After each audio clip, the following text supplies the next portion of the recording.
2, 1. Welcome back to We're the Harrises. We got Chris Harris Jr., champion of Super Bowl 50. We got Shelby Harris Jr., current NFL player. Hold on. Ryan. Shelby Harris Jr. Oh, I said junior. All right. Yeah, you're right.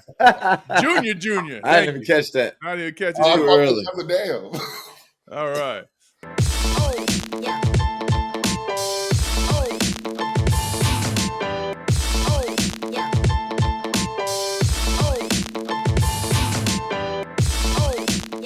Welcome back. We're the Harrises. We got Chris Harris Jr., champion of Super Bowl 50. We got Shelby Harris, current member of the NFL, and myself, Ryan Harris, teammate with Chris Harris Jr. for the Super Bowl championship team. And boys, let's dive in.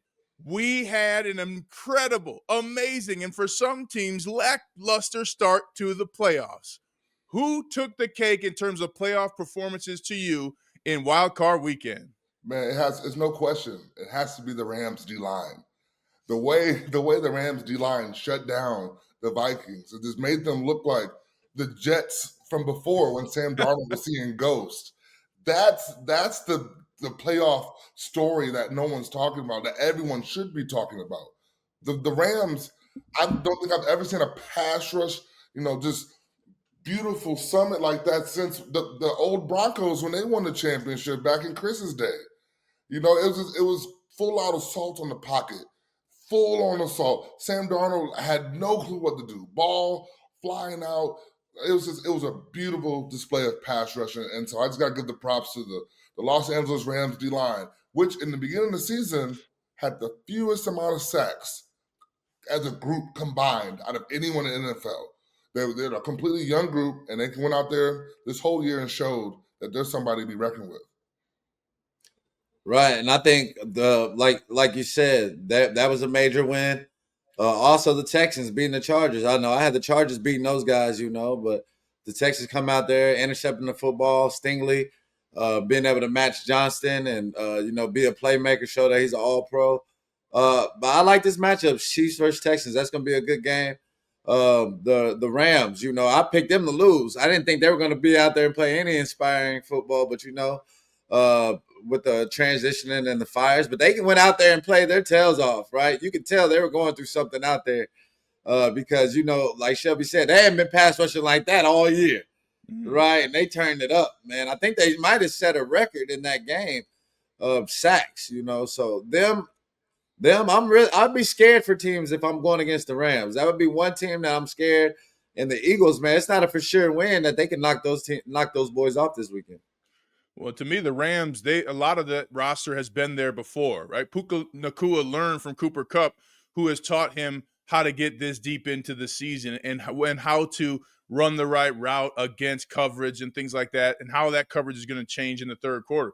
But, fellas, can we talk about Jaden Daniels and the Washington Commanders? I mean, what a game that they had. And I just am so happy. I think the Commanders really are one of those teams that's good for the NFL to have playing at a high level. And Jaden Daniels is just a fantastic rookie quarterback, and might be the best rookie quarterback we've seen, full stop. I don't know. You guys tell me who's been a better rookie quarterback. When it comes to Minnesota, first of all, the memes of Sam Darnold are hilarious. The internet is undefeated. I feel bad for him because you guys know he probably lost $20 million per year in that game. Because if you're a GM now, what's that number for Sam Darnold? Do you believe in the Sam Darnold you saw over 17 games of the regular season, or the one you never want to see again, who was in the playoff game? That's a tough price to find. But at the end of the day, I think the biggest win for the organization and for the players on the team was C.J. Stroud and the Houston Texans. I got to call that game.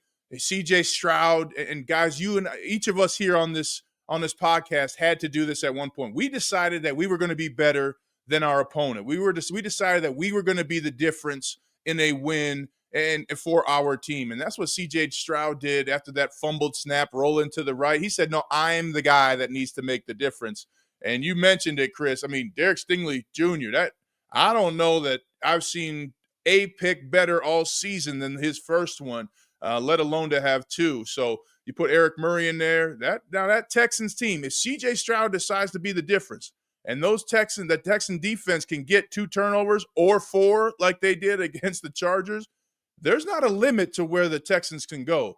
So I'm thrilled that you're going to get Baltimore and Buffalo, but I'm excited to see what the Texans can do as well. Texans, though, it's just, they came to play, and the Chargers obviously did not. And Justin Herbert's not going to shake these claims of just being a regular season quarterback with these performances he keeps putting out, in the playoffs.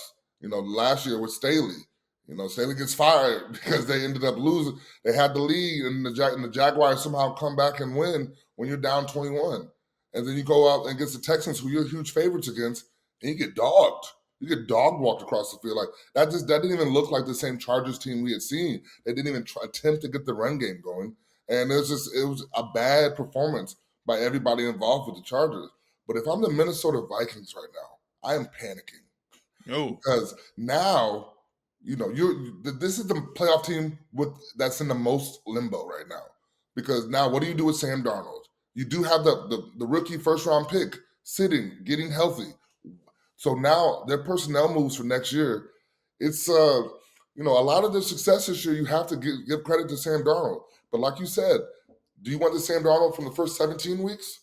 Or are we going to have a repeat of the Sam Darnold we saw in the playoffs? So if I'm the Minnesota Vikings right now, I'm a little worried about where our direction is going to be as a team going forward. I would just franchise tag them. I would franchise tag them, be able to hold them back 1 year.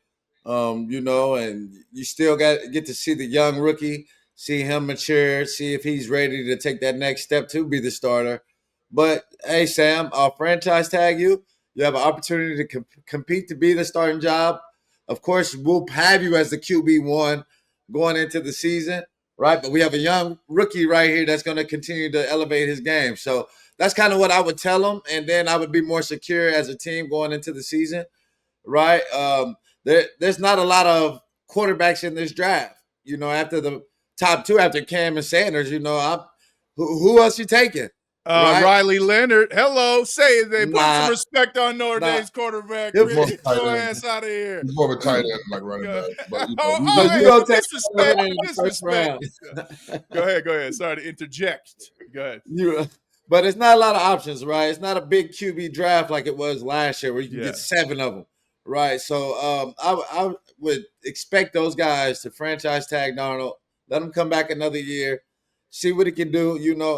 Me personally, I would never pick a quarterback that can't run in today's football game. Right, you better be able to scramble and better be able to have some type of quarterback run if you think you're going to have a chance to win the NFL now. Well, I like if you're the Vikings, and I'm kind of. It's funny, guys. I don't know if you've done this too, and Shelby, you're still playing, but. As a player, I always wanted the players to get the most money. Now, if I'm the Vikings, if I'm Kwesi Adolfo-Mensah, the GM, I'm saying, Sam, we're really appreciative that you helped us win so much this year. We got a 3-year deal for $15 million, and 10 of it's guaranteed. We got some bonuses for you if you end up starting, but we'd like you to be around for a while. But you get that backup quarterback that everybody needs. I mean, Shelby, you guys had 2 backup quarterbacks that ended starting this season. Chris, you know what happened the year we won the Super Bowl. We needed Brock Osweiler come in and go 5-2. So I think if you're the Vikings, you try and use the last performance to give a quality payday to Sam Darnold, but you might have to franchise tag him because if you're the Colts, I think you go after Sam Darnold. If you're the Raiders, I think you go after Sam Darnold, even with that performance in the playoffs. So there's a lot of opportunity for teams, but the tough part is the Vikings had tremendous success, and I think that was the most lopsided and shocking loss of the weekend, because if you say, hey, Justin Herbert's going to throw 4 interceptions, yeah, everybody says probably lose that game, but for the Vikings, it was just not what everybody thought they were going to see. I wouldn't be surprised if we end up seeing 2 new offensive line starters on the Minnesota Vikings by next year. You don't go into a playoff game and give up 9 sacks and expect that whole O-line to be there for the next year. So, obviously that money that they could use on Sam Darnold, it obviously is other places where they can use it better and to be more competitive. And that's just you got to be disappointed if you're Minnesota starting off so hot and then ending the season such a just such a bad way. It's just no other way to say it. It was just a terrible game, and it has to take all the energy and all the air you had, feeling good about yourselves for even being here with Sam Darnold, who wasn't even really supposed to be your starting quarterback. All that happiness is gone because it's such a dud you just dropped, for that Monday night playoff game. We'd be ashamed to not mention Matthew Stafford, right? We got to put some respect on his name because this guy has been balling every year since he's been with the Rams. Really, every year since he's been in the league. Yeah. Right? Very underrated. Never a guy that's, in that top 5, but I think he's right. He definitely should be in that discussion every year. Yeah. And he just goes out and makes plays every postseason and gets his team in a situation to have a chance to win, man. So I love Matthew Stafford. He was always tough going against, but, man, he definitely deserves that respect. People definitely got to put him up there in that top 5, top 10 range for sure all the time. And I think, he kind of reminds me of, he's like the most Tom Brady, Peyton Manning-esque quarterback, right? He's not going to run it on you, but he can run, right? But he is going to be a pinpoint passer. And I'm glad you brought it up, Chris. He's been doing that since he got in the league. I remember he was on David Letterman before he got drafted, and Letterman started throwing plates in the air. He hit every single one coming out of Georgia. Yeah. So he's been accurate. You can tell his guys love playing with him. He encourages him, something every leader should do. So I'm happy to give the flowers to Matthew Stafford. He's earned them.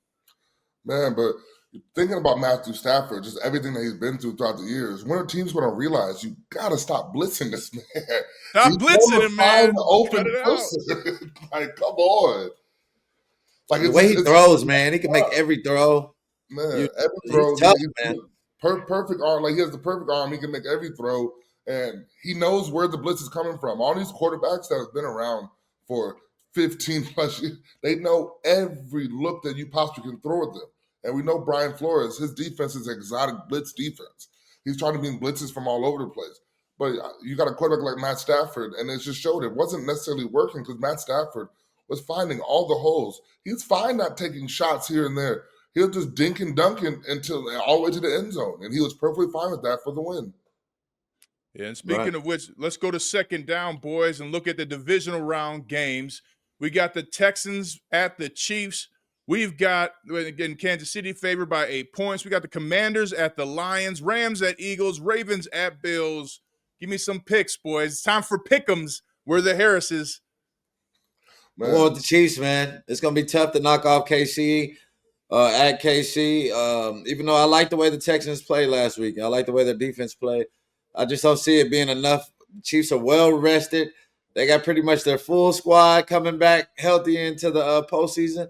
And it's going to be rocking in Arrowhead, man. So I'm going to go with KC. It's hard to go against 1-5. It's going to be a good game, though.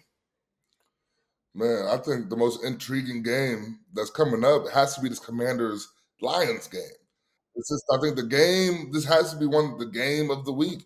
We want to see what Jaden Daniels versus Jared Goff is all about. Dan Quinn versus Dan Campbell. What are these trick plays we're going to see? What type of 4th and 5 and 4th and 6s we're going to go for? But it's just a matter of, we just saw Jaden Daniels put together a great game against this Tampa Bay team. And with me playing against him this year, I know how good his arm is, but just his legs and what he's able to do with his mobility to get free, it has to scare this depleted Lions defense. Depleted Lions defense against a budding Jaden Daniels. And so it's scary. And that's why a lot of people have started to fall off of the Lions bandwagon, because it's just there's so many injuries. And you got to hope that David Montgomery is as healthy as they're trying to say he's going to be, because they're going to have to score a lot of points to stop this Washington Commanders offense. And so this will be the most intriguing game, I feel like, of the next round. But I'm very excited to see, what's going to happen. But I definitely think the Commanders, it's Detroit 9.5 points being favored by. That's crazy.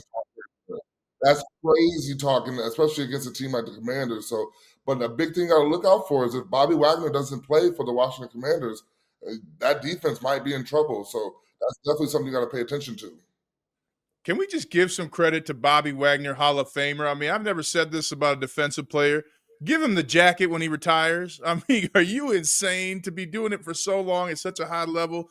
Shout out to Bobby Wagner, and I'm an offensive player saying that. Yeah, I like the Chiefs. I like the Chiefs, but I'm cheering for the Texans, boys.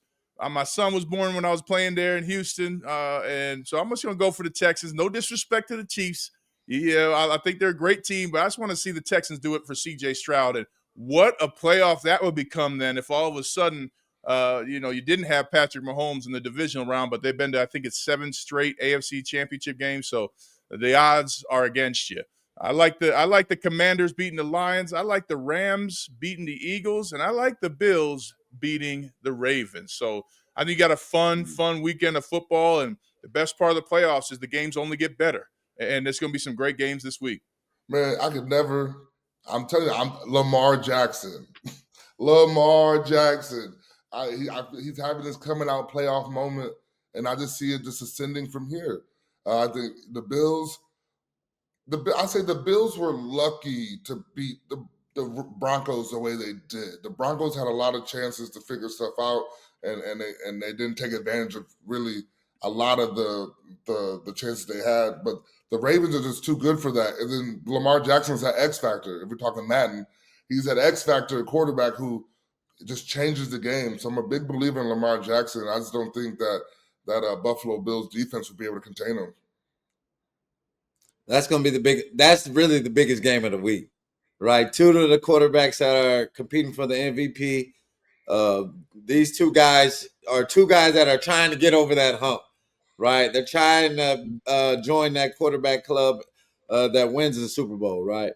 Or actually gets in that Super Bowl appearance, because I don't think those two guys have made it, right? We see Joe Burrow got some action in there, but these two guys haven't got to taste that Super Bowl appearance yet. So, this is a huge game for their legacy. This is like a legacy game for these guys, right? And I think Lamar, if you watch the Lamar Jackson interviews this week, right, I haven't seen him locked in like this before, right? He's zeroed in, locked in into this week. So I think he's going to be ready to go. I think he's going to put on a great performance.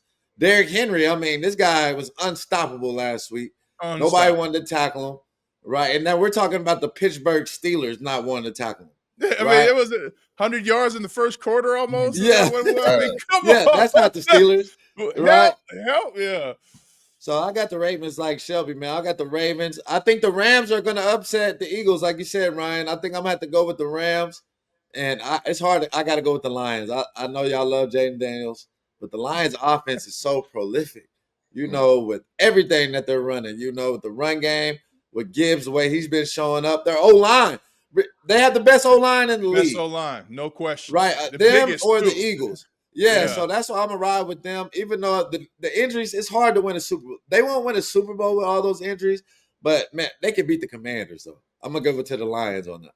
Man, I'm a big believer that the Eagles will beat the Rams, and it's not going to be a repeat performance from that D-line. Like, they're going to get active. Do not get me wrong. The Rams D-line will get active, but the Eagles O-line is considerably better than the Minnesota Vikings O-line. And also, just with the fact of Jalen Hurts' movement in the pocket and being able to scramble, you're not going to see him getting sacked 10 times a game. And, I'm going to stick with my prediction. I think the Eagles will still make it to the Super Bowl. And I think the Eagles will beat the Rams. Ooh. Hey, I'm putting a steak dinner on that, Shelby. I'm putting a steak dinner on that. Yeah, let's do that. The best spread on here is I'm taking the Ravens, right? Favored by 1 point. It can't get any safer than that, right? If that's what it's looking like, right? I'm taking that pick. All right, I'm gonna get the steak dinner on you then, Chris Harris Jr. Because I love what Lamar Jackson's doing. I want him to win for Derrick Henry, right? I think Derrick Henry has earned, and I would love to see the Lombardi Trophy in his hands. And he's the only person that still encourages smoking inside, right? I mean, he has a cigar every game in that post-game locker room, and that's one of the best things. It's one of the best times as a player when you can light that victory cigar. But I just think for the state of New York and for Bills fans everywhere, if the Bills can win this game, Bills Mafia is going to be happy. The legend of Josh Allen grows and grows. So give me a steak dinner and the Bills. But we're going to set a cap on the limit here. I know you and your fine wine. So if I end up losing, we got a $250 limit here on the dinner. All right, Chris? Well, then, Man, boys, let's get to third down. Let's get to third down, man. And we see we got a coaching carousel going on. GMs too, right? The Cowboys. Now they're looking for a new coach, right? We've seen that Jerry Jones have spoken to Dion, right? We've had that buzz out there.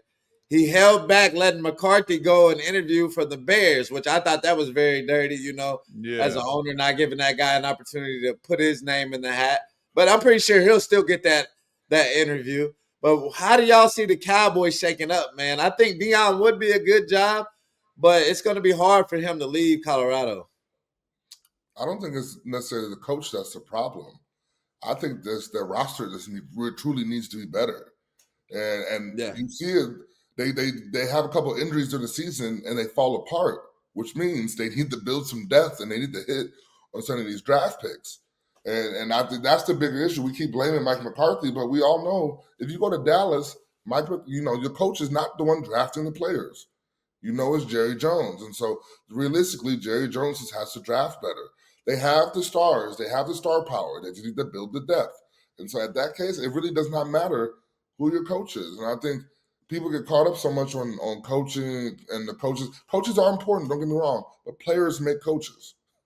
You can't, nobody's talking about any of these coaches. It's like Ben Johnson made it a point to be like, I'm not going to any of these bad situations last year, so that I'm only a coach. You might only get one shot at this. I'm not about to go mess it up and be with a bad roster somewhere because none of the choices last year were really the greatest. And look at them now. Two of the coaches already got fired again.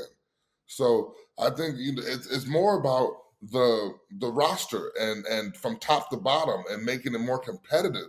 That's where the Cowboys need to focus on. Coaching wise, yeah, you could put anybody in there. Dion, Mike McCarthy, Ben Johnson, anybody you want to. And yeah, you might get a little creativity, you might get a little bit of difference here, but unless you fix that roster, and it starts in the trenches. Zach, we talk about, we don't know if this Zach Barnes last year. On the D line, after DeMarcus Lawrence and Michael Parsons got hurt, they fell apart. So that means you got to go find some people that can help weather the storm. And then once you can do that, you'll be a competitive football team and you'll be a desirable place for people to want to come play. I think the only thing I want to say about Mike McCarthy is, where's the black coach that gets fired from back-to-back jobs and is the first one in the door for an interview? Like, how does this happen? I don't understand how you get fired from Green Bay and you're right away the coach of the Dallas Cowboys. You get fired from the Cowboys and now you're the first request of other teams. We have seen coaches like Leslie Frazier not even get an interview. And we've got Mike McCarthy, who gets fired from back-to-back jobs, about to go get another one. Who does he think he is? Pat Shurmur? Like, where? This is one of those things where I say, look, I'm happy that Mike McCarthy is getting an opportunity, but we have never seen that happen for an African-American or a Latino coach in the NFL. We saw a Latino coach take a team to the playoffs and get fired and not be hired since. So it's a head scratcher for me in that regard. And on that principle of consistency, I just can't believe that Mike McCarthy is going to get another job again. Yes, 2 seasons ago, he won 12 games and he got beat the brakes off of him by the Packers at home in the playoffs. That wasn't close, that game. Mm-hmm. So I just want to know where we stand on consistency, because I'm tired of seeing this. Let somebody else get an opportunity who maybe didn't get fired from the last job that they had. Correct. And the reason why he's had really success is because he had, Aaron Rodgers, then he had great success with a Dak Prescott, right? And I do like Ben Johnson going to the Cowboys. I think that would be a good move. Only thing is, I don't know his personality. I haven't been in a room with him to see how he is as a leader of men. Right, but his play calls, man, his offensive system, right? I think Dallas would flourish with that. And Dak would, I think Dak could definitely come back in that MVP running if he had an offensive coordinator like them. Like Shelby said, they have too many problems, right? The O-line is in shambles now. Cowboys used to have their main strong point on their team was their O-line, right? Now now all these guys are getting older. You let Smith go. Now you don't have that stability like you had in the past on the O-line. So that's the biggest issue. They can't stop the run. They can't block anybody. They can't run, right? So when your trenches are down, now we see all these other teams that continue to rise on them.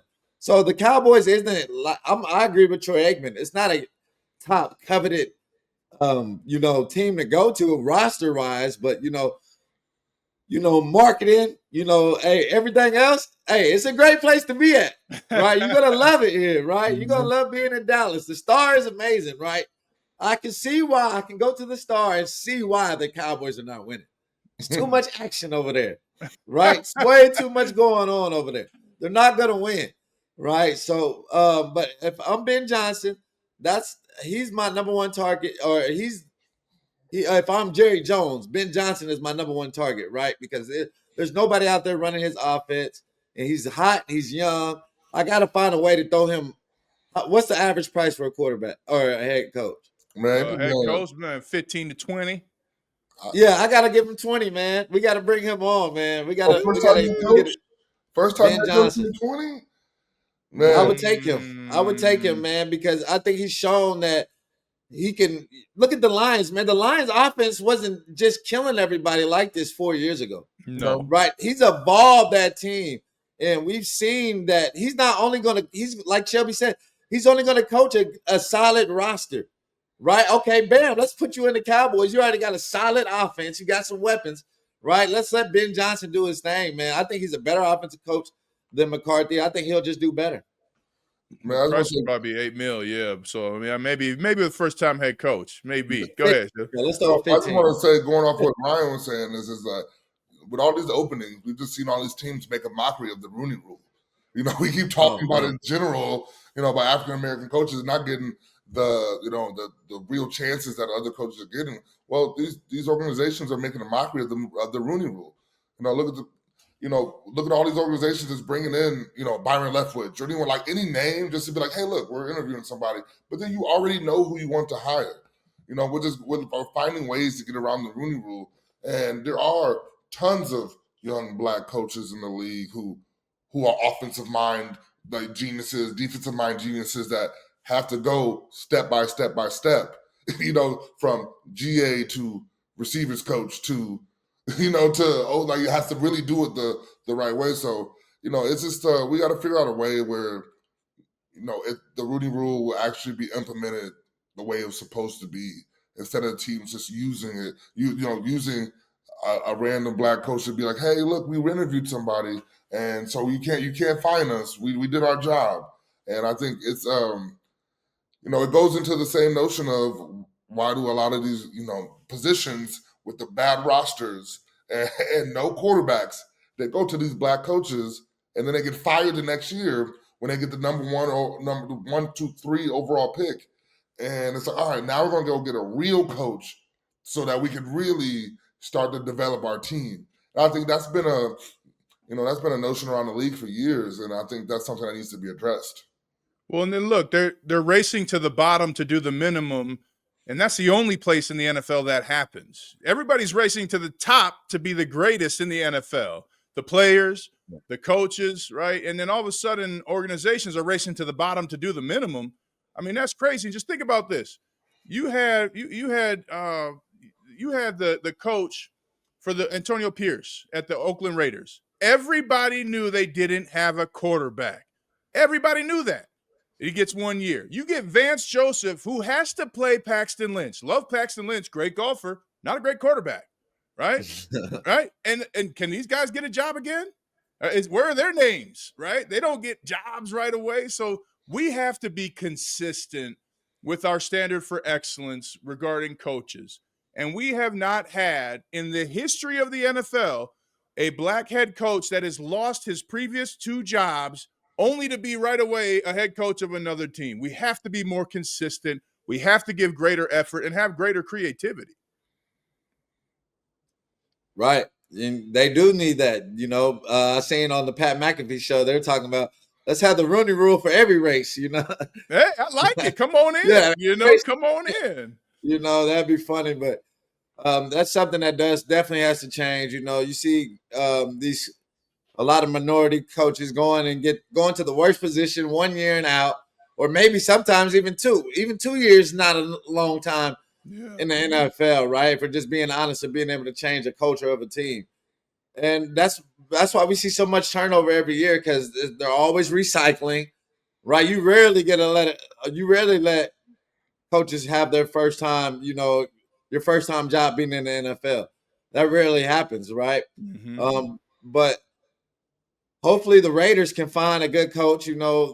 They're scrambling too. They lost Tom Telesco. I thought Tom was a good GM, right? He always brought talent in. Yeah, there was to the talent in party. there. You got Yeah, you Brock Bowers. You got you Brock Bowers. Yeah, Yeah, I like Tom. I thought Tom was a good GM, but clearly now, Brady and them guys are doing it totally different, right? They're starting over. The Jags, you don't know what they're gonna do. It's just some of these organizations just have like no standard, really, right? They're kind of just starting over, and I feel bad for some of the players being caught up in that, because when Mr. Bowling got sick, that's kind of how we were, kind of like in a limbo. We didn't know what was kind of going on, or what the direction was for our futures, So hopefully the Raiders find a good GM, a good coach, right? Because you got to think about it. We got the Las Vegas Raiders and the Dallas Cowboys, two major franchises, like historical franchises, right? With no coach, right? And you can't. Cowboys are always going to have a GM. They're all, because Jerry Jones is the GM, but really, I don't even count him as a GM, right? He said, I didn't pay all this money not to be a GM. 100%. So it's gonna be fun, man. It's gonna be interesting. Hopefully, Coach Joseph gets his hat in there. He definitely has a chance. I think that's probably what was the coach name? Pep. He was a quarterback's coach. Pat Shermer. Pep Hamilton. Pep Hamilton. Right. He's an excellent coach. Right. How does he not have an OC job anywhere?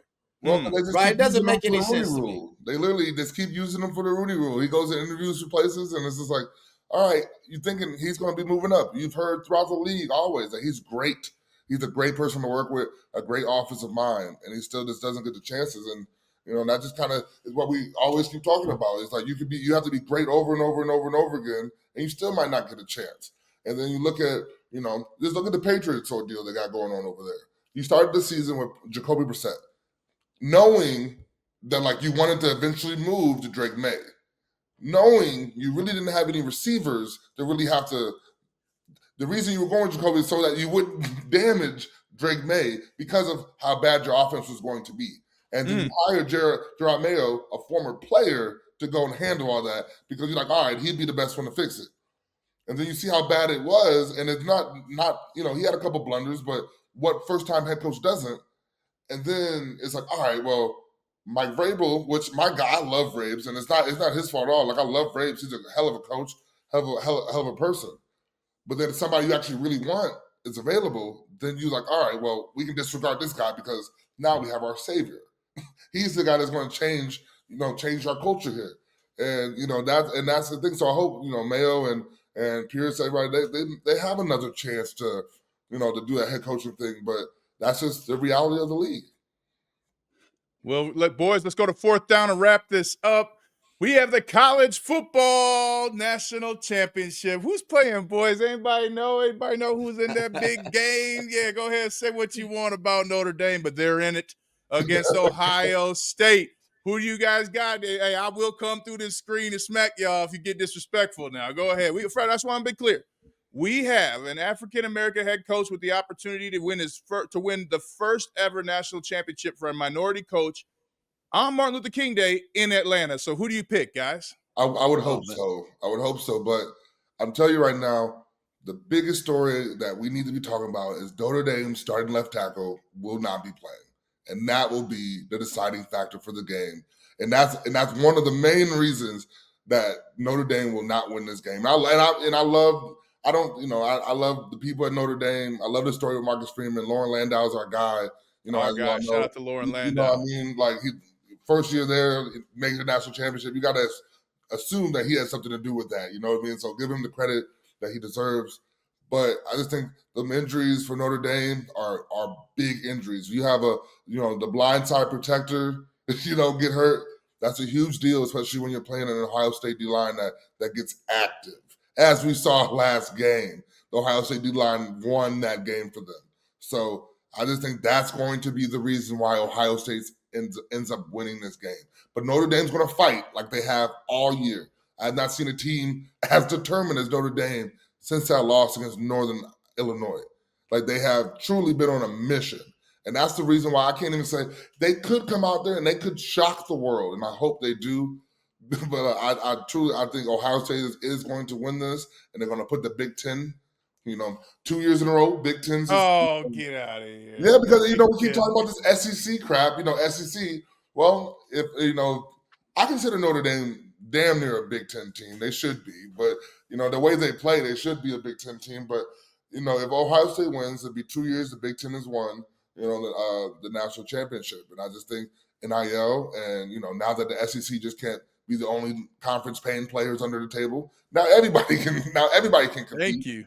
Now everybody can compete, and this is why you're seeing more and more that it's not just Georgia, Alabama. It is everybody else is now the table's equal because that money's getting handed out to all these players all around. So yeah, but unfortunately, I think it's going to be Ohio State with the win, and they're going to be a 2025 national champions.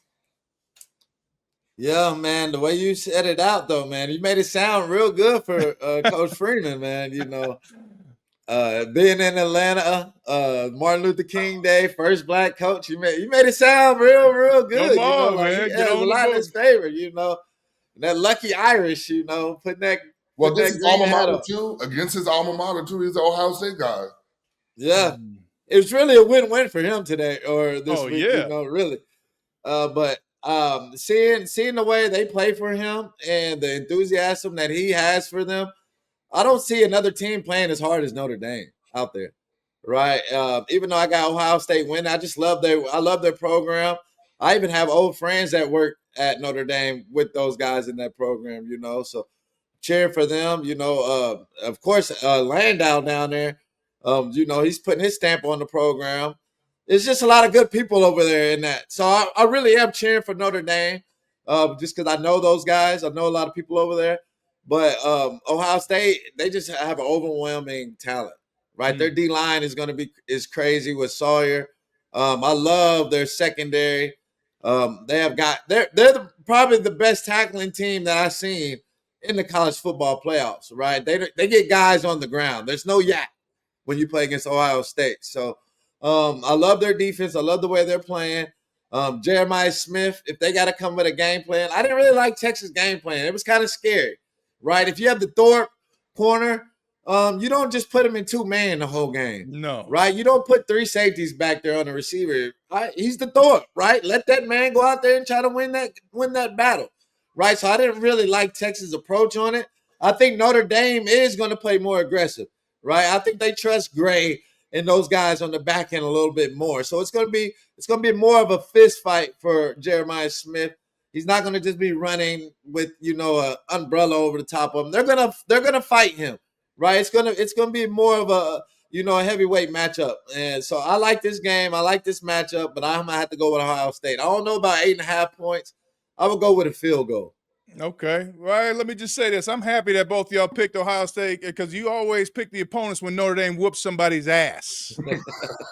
So thank you for setting out the table for Notre Dame again. Yes, the left tackle is down. However, Anthony Knapp was the backup left tackle, and now Christian Jagasaw, who was supposed to be the left tackle, he'll probably play left tackle for Notre Dame. And, oh, by the way, Tosh Baker, and you guys know this. You're talking about a 6'7", 6'6", 6'7" tackle who's 320. Good luck getting around him.